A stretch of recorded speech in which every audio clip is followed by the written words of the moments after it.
Secretary of Transportation, in the middle of the greatest supply chain crisis of our lives, went on paternity leave and was nowhere to be found. 2 years ago, most people didn't know much about our supply chain, didn't ever really focus on the fact that we had a supply chain until Biden and the socialists came in and screwed it up. And the people who are hurting as working men and women. We know we can do better under President Trump. We cut taxes, we cut regulations, and we saw the lowest unemployment in 50 years. My job, this is it, right? In the midst of Roe v. Wade being overturned, Ted Cruz told on himself. Like, this is how he actually feels about babies. Ted Cruz isn't for paternity leave despite it laying the groundwork for co-parenting and family stability, despite kids reaping the benefits early on and for life, despite paternity leave building a dad's confidence, despite dads being happier at work and that being good for business, and despite supporting gender equality in the workplace.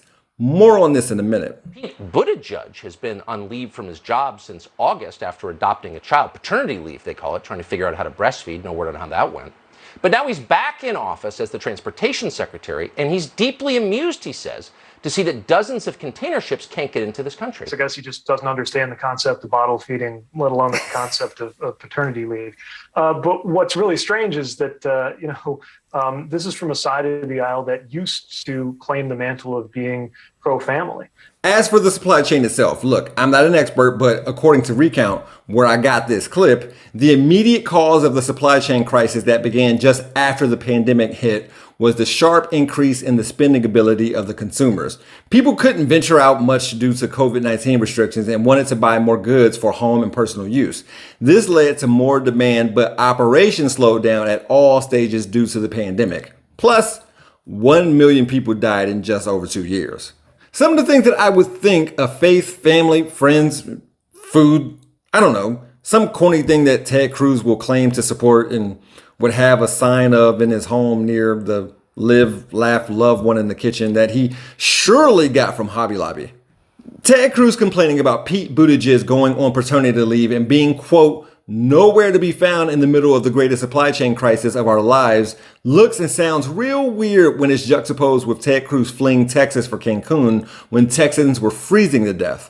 When you've got two girls who've been cold for two days and haven't had heater power and they're saying, hey, look, we don't have school. Why don't we go? Let's get out of here. I think there are a lot of parents that'd be like, all right, if I can do this, great. That's what I wanted to do. Ted might have blamed his own actions on trying to be a great father, but why isn't Ted supporting Pete for being a great father? You just know Ted was all about the Buttigieg baby until, it was born. For Rebel HQ, I'm Jeff Wiggins. My architect knows Japanese. For more from the Young Turks, stay right here. If you want to see content from yours truly, click on the hashtag below. I can also be found on all socials at He Gon' Be Alright. Thanks for watching.